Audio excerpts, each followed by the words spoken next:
Welcome to the Metals Midweek Memo, news and commentary relating to sound money, the precious metals markets, and the economy. I'm your host, Mike Maharrey. Thanks for tuning in. So I'm on vacation this week, and yet I'm still right here with you. Now, how cool is that? Of course, I'm not actually here with you because I'm on vacation. I'm in California, if you must know, playing in a hockey tournament out there. But in faithfulness to you, my dear listeners, I worked extra hard before I left so that you would get the quality podcasting that you've come to expect each and every Wednesday. You see, I'm nothing if not loyal. I will not let you down. Actually, that's not true. I might let you down. Like if I was sick, it's possible that you wouldn't get a podcast. But in this situation, I'm not going to let you down. And since I am recording this episode actually the weekend before, it's hard to pre-record a podcast because you run the risk of things getting dated or, I don't know. Sometimes it just doesn't make sense. So I thought it would be a good week to do another episode of Ask Mike Anything. I put the word out and I got a bunch of really good questions that folks wanted me to answer. So let's go ahead and dig into them. The first question is relating to storing your gold. And the listener asked, I want to store my gold at home. What do I need to consider? What kind of safe do I need?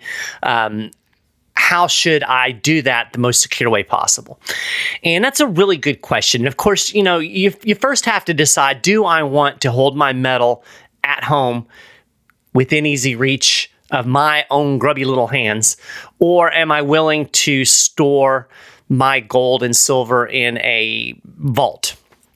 An outside vaulting facility. And there's pluses and minuses to both. This person wants to store their gold at home. Now, if you are interested in vaulting services, definitely check out what we have to offer at Money Metals. We have the largest vault bullion facility outside of New York, I believe. It's bigger than Fort Knox. Insured, very secure. A great way to store your gold if you don't want to have the hassle and the worry of storing it at home. But, whenever you store in another facility, you are adding counterparty risk, and some people don't like to do that. So if you do want to store your gold at home, first thing is you definitely want to have a high quality, secure safe. It needs to be heavy. It needs to be difficult to break into. You don't want to buy the cheap $50 safe at Walmart. You want to have a legitimate safe. And it needs to be secured. It needs to be bolted into the floor or secured into the wall so somebody can't just pick up the whole thing and leave with it. Another thing I think it's important to remember is don't depend on hiding it. The fact of the matter is, most people that are thieving have already thought of all of the hiding places that you think are really, really good. And I've been told by multiple people who are kind of in the security business that, trying to hide something generally is not going to be the most effective methodology. Like I said, a lot of these people that, they're thieving for a bit as their business, it's their livelihood. They know where people hide things. So, you might be able to obscure your safe enough to slow people down, but I don't think you should depend on, just hiding it as your main security measure. A couple other things I think are really important. Get insurance. Make sure that your precious metals are insured if you're storing them at home. And another thing is don't talk about it. I've written about this actually over on the website over at moneymetals.com/news. My poor stepdad, God rest his soul, withdrew a large amount of cash from his bank and ran his mouth about it, basically, and he was overheard. And long story short, he ended up getting robbed, and it was a pretty violent like home invasion kind of robbery, just because people knew that he had those valuables. If you're going to store valuables in your home, don't talk about it, right? Don't go on Facebook and talk about how, oh, I've got all my, gold and silver coins here at home. No, you don't want to talk about it. Don't talk about where you're storing your precious metals, your guns. Just not a good idea. So high quality safe, secured, bolted to the floor. Make sure you've got insurance, and don't talk about what you have in your house. And finally, just a friendly reminder that there is no 100% secure storage solution. A really dedicated thief can get into your safe.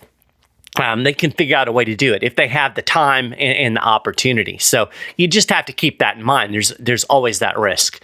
And, you have to kind of make the decision. Do I feel more secure with my gold here in my hand where it's close to me? Or would I feel better, having it securely stored elsewhere?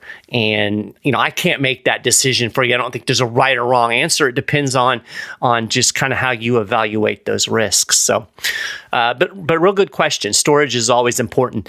And as I said, if you want a little more information on storing precious metals, go to moneymetals.com and you can find that information on the website. All right, this is a question. This wasn't actually sent by a specific listener, but it's a thing that's come up in conversation several times. In fact, I got in kind of a debate with the guy who couldn't wrap his head around this on my Facebook page. And the question is, how does lowering interest rates increase the money supply? And this question comes up because I've been talking about the fact that, Donald Trump and many others are pushing the Federal Reserve to begin cutting interest rates. Or I guess I should say resume cutting interest rates. And I have argued that this is an inherently inflationary move, that by declaring victory over inflation and cutting interest rates, you're actually going back to inflationary policy. And of course, it's easy to understand how the Fed creates money when it does quantitative easing. It's basically buying bonds. It puts those bonds on its balance sheet, and then it buys those with money that's literally created out of thin air. It writes a check. There's no money in any account anywhere for that check. It just writes it and poof, money appears. So that's how the Fed was able to inject nearly $9 trillion into the financial system between the Great Recession and the pandemic. But low interest rates, artificially low interest rates, also increases the money supply. And this is possible in our financial system because we have what is known as a fractional reserve banking system. So all that means basically is that banks can issue loans that are only backed by a fraction of their deposits. So this process allows the banking system to expand the money supply beyond the initial amount of any deposit. And, this supposedly facilitates economic activity and growth. And, we can debate the pros and cons of fractional reserve banking. But the fact of the matter is, it is inherently inflationary. It does expand the money supply. So think of it like this. Suppose a customer deposits $1,000 into a bank, right? The bank is required to keep a fraction of this deposit in reserve. It's generally around 10%. So that means that the bank has to keep $100 in reserve within its own vaults in its bank, and it can lend out the remaining $900. So think about this. If I go into the bank and I take out a loan, say I take out $1,000 loan, I get that money, I deposit it into my bank account, that increases the bank's total assets. They have to keep 10% in reserve, but if I borrowed, $1,000, they still have that $900 that they can loan out, and it can go ahead and lend based on that deposit. So every time somebody makes a deposit, it increases the amount of money that the bank is holding, and therefore, since it only has to keep 10% in reserve, it can continually loan out more and more money. It is literally creating money with these bank loans. When I get the loan, the bank only has to have 10% of that, right? So it's creating money. So that's how money creation happens in a fractional reserve system. So when the Federal Reserve artificially lowers interest rates, it incentivizes borrowing. It means we'll have more borrowing and lending activity. And when that happens, you're having more and more bank loans, which means there's more and more money being created through this lending process. So it is not like a direct pipeline into the money supply the way quantitative easing is. It's not literal money printing, but the effect is exactly the same. It raises the money supply, and we're seeing that already in the financial system today. Despite the fact that the Fed is still shrinking its balance sheet, it's not running any quantitative easing, it's not buying bonds, it's not money printing, so to speak. But even with the mild interest rate cuts or modest interest rate cuts that it made about a year ago, this has kind of kept the borrowing ball rolling, and we're seeing an increase in the money supply. So the lower interest rates are held, the more lending will happen, the more debt there is, and thus an increase in the money supply. And of course, that is the definition of inflation. When the money supply increases, the impact of that is it raises the entire pricing structure. So we end up with price inflation due to this monetary inflation. So hopefully that makes sense. It's a little bit kind of a complicated, convoluted thing. But the bottom line is the bank only has to keep a portion of its deposits on reserve. It can lend money basically that it doesn't have. And so that allows it to expand the money supply. So, next question. Let's see. This is from Brian, and he emailed this to me. It's kind of long. I'm going to go ahead and read it, though, because he makes some interesting points. He says, a year ago, the carry trade went into a panic because Japan changed their interest rates. Japan actually kind of raised interest rates for the first time in eons, and this created the way people hedge and whatnot interest rates. It created kind of a bit of a panic. And Brian goes on, he writes, margin calls forced a lot of traders to have to sell stocks, gold, silver, and treasuries to cover. They have to cover their shorts. And we saw a bit of an unexpected dip. This coming October, there will be a need to find buyers for $9 trillion worth of treasuries. This is the fact that we're seeing more and more borrowing. The spending's going up. You know, we had the big, beautiful bill, did absolutely nothing to address the issue of the deficits, right? So we've got this large amount of borrowing from the federal government that is in the pipeline.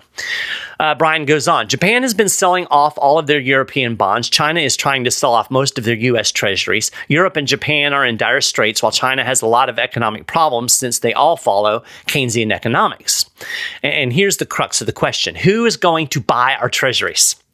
The banks are buying some, but a world banking crisis is right around the corner, and if the Fed tries to buy the treasuries, it will expose our Ponzi scheme for the con it is and likely be a catalyst for a major sell-off.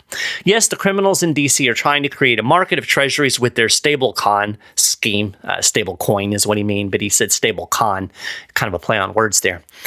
But somewhere near $9 trillion, and the likely sell-off could be massive.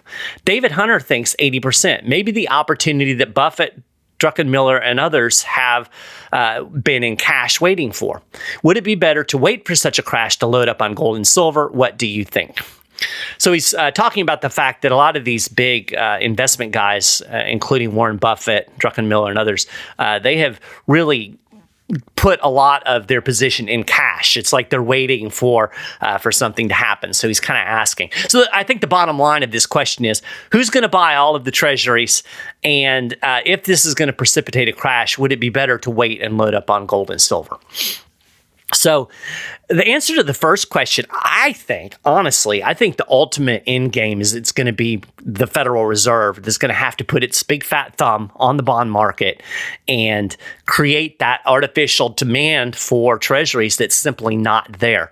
We've seen this decreasing demand for U.S. debt. And think about it. You know, if your drunk uncle who already owes you $1,000 comes to you and says, "Hey, buddy, I need to borrow $500. Are you going to do it?" At some point you're like, "I'm not lending you any more money." And I think there's a lot of people in the world that are kind of hitting that kind of that point of view. They're looking at the fiscal irresponsibility here in the United States. They're looking at all of the borrowing and spending. They're looking at the massive levels of debt, and they're saying, "I don't know if I want to be exposed to this." And then we also have the kind of geopolitical dynamics where there's this de-dollarization that's going on, where a lot of countries are trying to minimize their exposure to dollars because they don't want to be sanctioned, or they don't want to have their assets kind of be used as billy club, I guess, for lack of a better word. They're frustrated by the tariffs and the trade stuff, so they're kind of trying to diversify away from dollars. So we're seeing all of this happening. Who's left to buy the treasuries? Well, nobody, right? And we're already seeing that. We're seeing yields go up, interest rates are going up, bond prices are dropping. These are all signs of less demand for U.S. debt. And if there's nobody out there to buy them, then, there's always a buyer, right? If the price gets low enough, if the yield gets high enough, somebody will buy this stuff. So that's one solution to the problem, is just let the interest rates go up and up and up. But of course, that's not sustainable for the federal government. We already have a government that's spending over $1 trillion a year just servicing interest on the debt. So that's not sustainable. So it really just leaves the Fed. The Fed is going to end up having to buy some of these treasuries, hold them on the balance sheet, get them out of circulation, create this artificial demand, push the price of bonds up, push yields down. I think that's what ultimately is going to happen. But as Brian correctly observes, when this happens, a lot of people are going to say, "Oh, yeah, it's going to kind of confirm their fears," right? And it could end up creating a snowball effect where that lowers demand for U.S. treasuries and U.S. debt even more. And of course, the dark side of quantitative easing is it's extremely inflationary, as we've just discussed. They literally create money out of thin air to buy these bonds. So when it runs quantitative easing, while it will give relief to the U.S. government, it will make it easier for them to borrow. It's going to be bad for us consumers because it's going to continue this inflationary pressure. And, we're already feeling it. We're already spending way more than we should be because the government is constantly devaluing our money. So I think the answer to the question is ultimately the Fed's going to have to step in.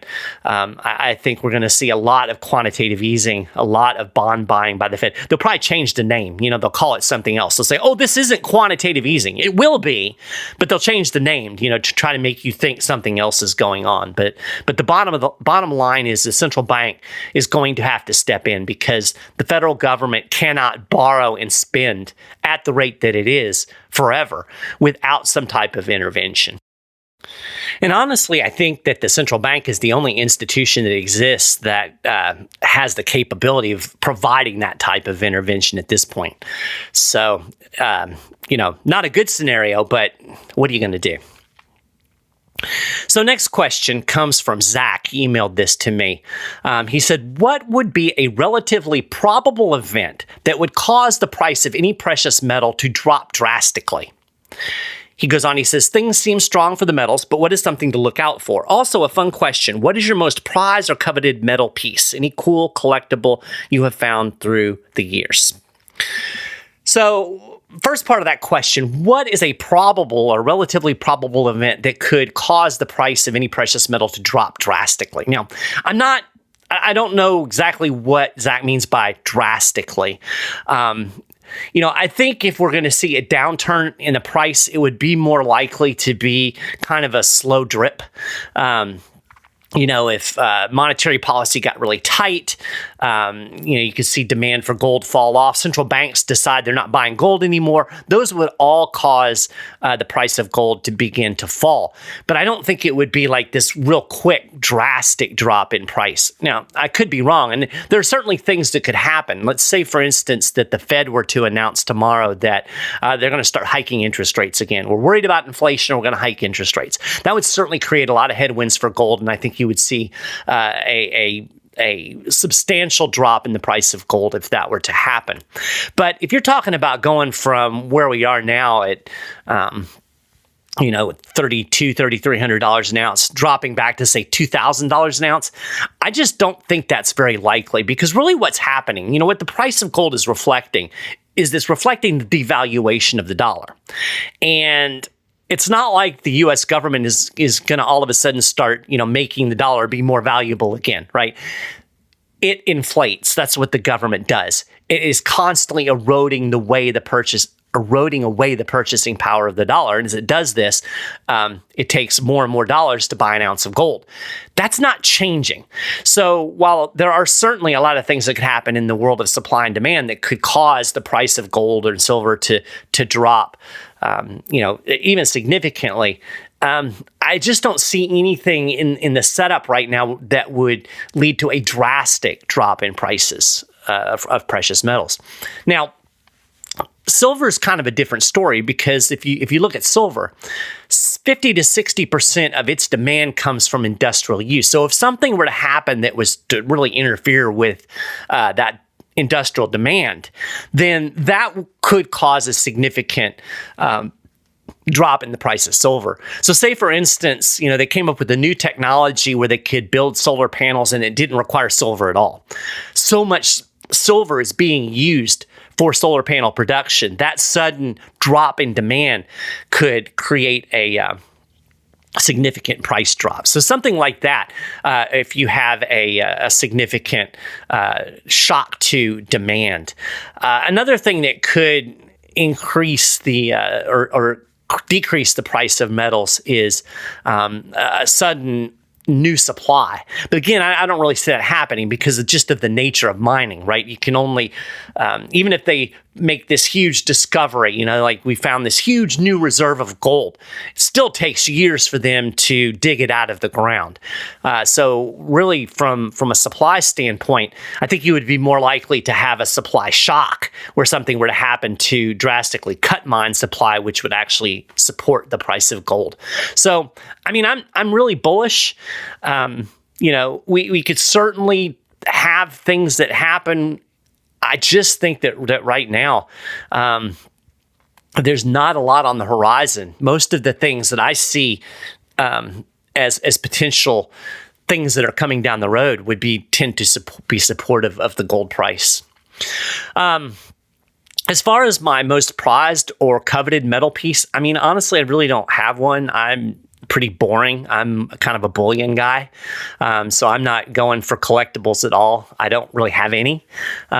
So, I'm pretty much just like into the boring stuff, bars, American Eagles, stuff like that. So, I really don't have anything fun, which I guess is boring, but that's just me. I know a lot of people are really into the collectibles and stuff. You have to have a lot of knowledge to do that, and I don't have the time or energy for that because you start getting into, this date is more valuable than this date. I can't wrap my head around all of that. So I pretty much just stick to bullion. So Jeffrey asks, do you think tariffs and the uncertainty with tariffs will bring on a recession sooner than if they hadn't been implemented? Or is it mostly just monetary policy that impacts the business cycle? Well, I think that tariffs certainly could be a catalyst for a recession sooner rather than later. I wouldn't guarantee that, though. This is kind of how I framed it. The economy is a giant bubble, right? And it's a bubble that's waiting for a pin. And it's highly possible that tariffs could be the pin that pops that bubble, but it could be something else. I don't know what that is. So I think that the problems that we have in the economy, the reason that I think that there's a potential for a recession and a crash or even stagflation, to me, that's primarily a function of monetary policy. But things that are going on in the economy can serve as catalysts. Tariffs are certainly a good candidate for that.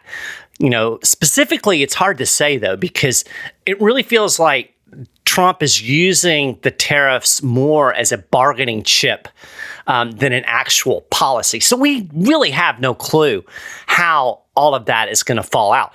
Pretty to this point, I think it's been probably not as impactful as a lot of people expected. It seems like it has kind of motivated some negotiation. So this might not be the thing. It could be, but I just don't know what that pin is going to be. I think the underlying rot in the economy is from monetary malfeasance and fiscal malfeasance. And then things like tariffs and stuff on top of that could prick the bubble. There's a lot of candidates out there. Tariffs are a good candidate, but not certainly the only one. So Clay, my good friend, he asked me this. This is kind of a fun question. Based solely on your gut instinct, is there actually gold inside Fort Knox? And I think that there probably is. My gut instinct is that the gold is still inside Fort Knox. That's just my gut feeling. And that's just kind of my personality. I tend to be pretty skeptical of conspiracy theories until I have some hard evidence in front of me. Now, I don't dismiss it. I'm not like, oh, that's a conspiracy theory. That's dumb. Of course the gold is there. No, there's enough pause in me that's like, oh, it could not be there. But my gut, and that's what Clay asked me to go by, my gut is that the gold is inside Fort Knox. I don't have any evidence that leads me to think that it's not there. Now, where I am skeptical is of the paper trail. And when you talk about auditing Fort Knox, when you talk about really going in and looking at the gold, it's not just going and looking and saying, oh, there's gold bars in there, and then maybe counting them and saying, oh, yep, all the gold bars are there. The question with the audit to me would be, as much as anything, the paper trail. Like, how much of that gold has been leased to somebody else? How much of the gold in Fort Knox does somebody else have a claim on besides the U.S. government? That's the thing that my gut is, that there's probably some claims on that gold that goes beyond the U.S. government. So, I will say this. The reason that people are skeptical is because the government's so secretive about it. And they do themselves a disservice when they say, oh, we don't need to audit the gold. Yes, you do. I mean, it's just such an absurd position. And you'll hear people say this every once in a while. They'll be like, oh, Mike, this whole audit Fort Knox, so look at the gold. That's just dumb. Nobody needs to do that. Nobody would say that about a regular company, right? If it was a private company, of course you would audit it. I mean, that's what you do. Right? You audit every year. It's the safety. It's the way of making sure everything is as it should be. And the fact that people are resistant to that kind of blows my mind. Like, if there's nothing to hide, what are you trying to hide? So yeah, but that's my gut. I think the gold is there, but I think some of it may be in the possession or in the ownership of other people, either leased out or outright has been sold and is just sitting there in Fort Knox for their purposes. Alan followed up on this question, and he said, "What is the real world fallout if there isn't any gold? What is the actual real-world effect on normal people if the U.S. currency financial system were to suffer a massive overnight downgrade in confidence?" I think in the like, from a technical standpoint, if there's no gold inside Fort Knox, it doesn't really matter that much for the financial system, in the sense that we're not on a gold standard. That gold is not backing anything up. It's just part of the U.S. reserves. I do think Alan kind of swerves into a bigger problem, though, and that's the fact that if we were to find out that the gold wasn't there, or if the ownership and the custody of that gold has been mismanaged, it would create a huge downgrade in confidence. And I think that would be very detrimental to the dollar. And we've already seen this kind of confidence in the dollar waning for a multitude of reasons. We've seen the weaponization of the dollar, where the U.S. has used it as a foreign policy tool, and that's made a lot of countries very wary of holding dollars, right? We don't want our dollars to be used as a bully or as a billy club. We're going to get rid of these dollars so that the U.S. doesn't have any leverage over us. So that's one factor. People are looking at the fiscal mismanagement. They're looking at the borrowing, the spending, the deficits, the national debt, and that has decreased their confidence in the dollar. If the gold were to be gone, I think that would put another huge dent in that credibility. And of course, that would bring more dollar weakness, and the ultimate impact of dollar weakness on everyday people is inflation. I think it would be an inflationary event. I think it would cause a lot of dollars to kind of come back to the United States. A lot of foreigners would be like, we don't want these dollars. We can't trust this government. Let's get rid of these dollars and dollar-denominated assets. That would create a huge amount of price inflation. And that's the thing. The U.S. has really benefited from its privilege as being the issuer of the world reserve currency. The U.S. government has been able to borrow and spend and grow far more than it would have if the dollar wasn't the reserve currency. The fact that the dollar is the reserve currency means that everybody in the world needs dollars, right? You need dollars to buy oil, you need dollars to do this, you need dollars to do that. So everybody wants dollars. If suddenly people decide, you know what, we don't need dollars, then where are all those dollars going to go? There would be this huge glut of dollars with no demand for them. And of course, basic economics, that tells you that the value of those dollars would decrease even more. So the ultimate impact, I think, would be another big bout of inflation, but not so much because the gold really matters, but just because of that downgrade in confidence. So Timothy asked, what would the proposed value of gold be if we were to inevitably defer to a gold standard? That's a really good question. And honestly, I'm going to be completely honest here and say, I don't know. Some of the folks that I've read that have studied this, particularly Rickards, he's done some pretty interesting work on this. The ballpark seems to be between $10,000 and $15,000 that we could make a gold standard work if gold was set at that level. Which, think about that. We're talking about $6,500 more at the minimum than where we are now. So, yeah, if we were to have a gold standard, it would certainly raise the value of gold significantly. They would have to bring it up a lot for it to be able to work in the economy. Here's the point, though. Some people will say, well, you can't have a gold standard because there's not enough gold anymore and there's too much economic activity. You can do it, right? It's just a matter of where are you setting that peg. And you can set it anywhere. I mean, 10,000, 20,000, 30,000, there's no,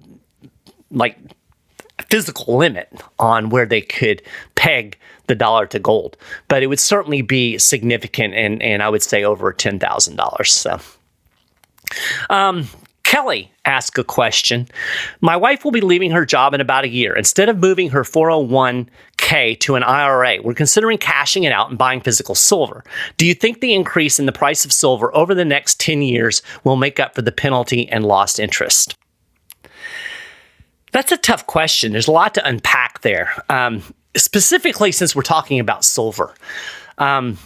Silver is a lot more volatile in its price. Now, I'm very bullish on silver right now. I think that silver is still drastically underpriced. If we look at the gold-silver ratio, we can see that. It's still was around 87-1 the last time I looked. And that gold-silver ratio typically has been closer to 61 in the modern era. So, and when I say gold-silver ratio, what I'm saying is the amount of silver it takes to buy 1 ounce of gold.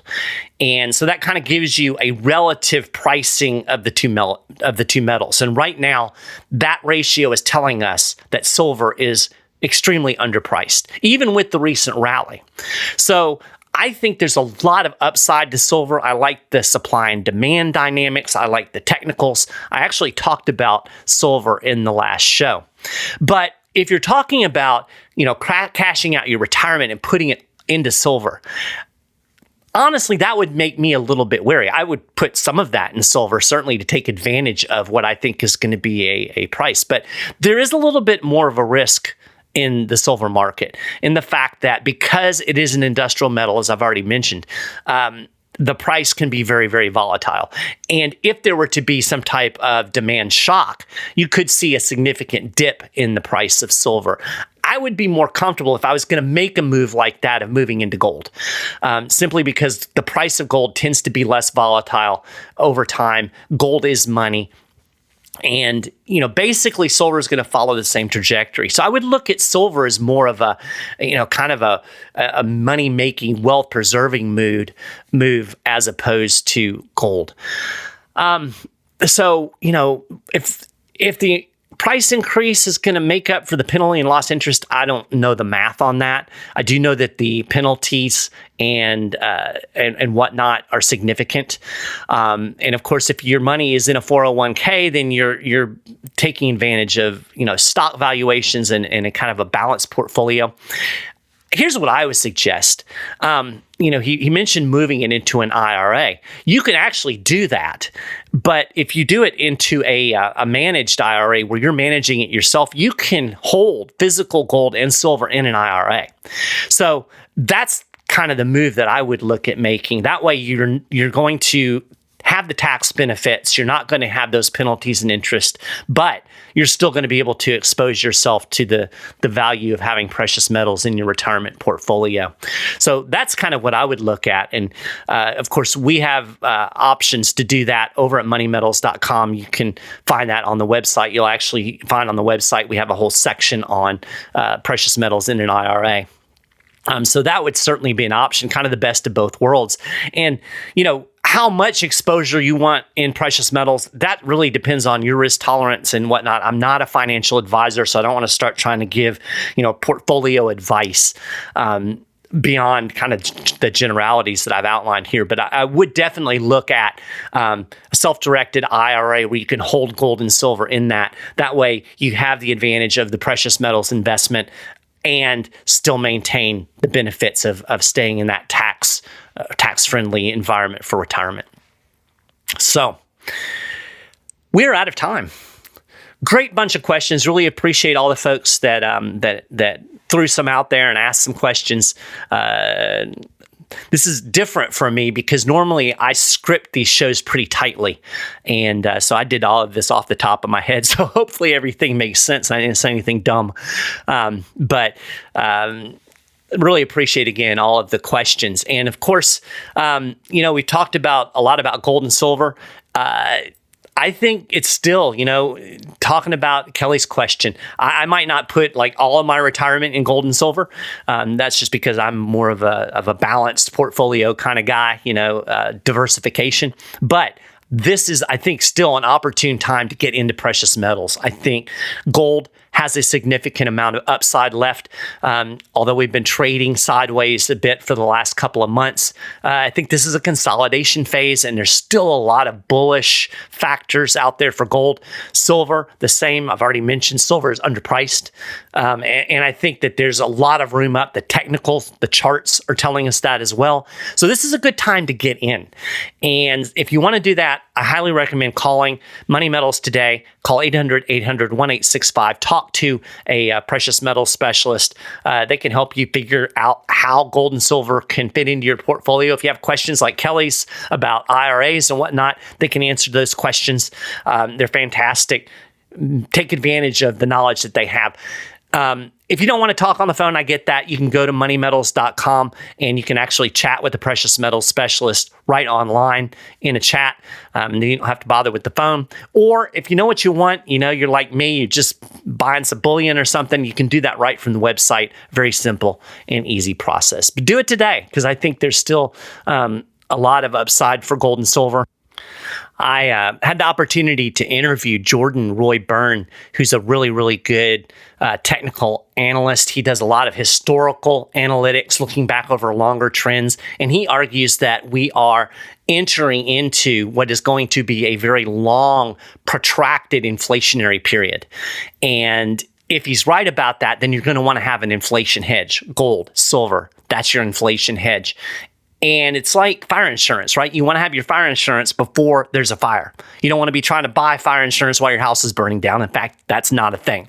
So now's the time to act. So call today, 800-800-1865. So That is a wrap for this episode of the Money Metals Midweek Memo. You can get more information about everything that I've talked about on the show today and a whole lot more over at moneymetals.com/news. And if you want to get the latest news and information relating to gold and silver right in your inbox, make sure you sign up and get on our email list. Now, of course, you can subscribe to the Midweek Memo on your favorite podcasting platform. And when you do, you'll also be able to tune into our Market Wrap podcast that airs every Friday, where you're going to get a quick overview of the week in precious metals, along with conversations between yours truly and interesting people from the world of gold, silver, economics, and investing. As always, I thank you so much for listening to the show. I really appreciate you taking a little bit of time out of your day to spend it with me. If you like what we're doing here, please do me a favor. Hit the like button, write us a nice review on your podcasting platform, share these episodes, crush those like buttons. That helps us increase our audience and helps us continue to reach more and more people. So with that, thank you again so much. I hope you enjoyed this Ask Mike Anything episode, and I will be back again for a regular show next week.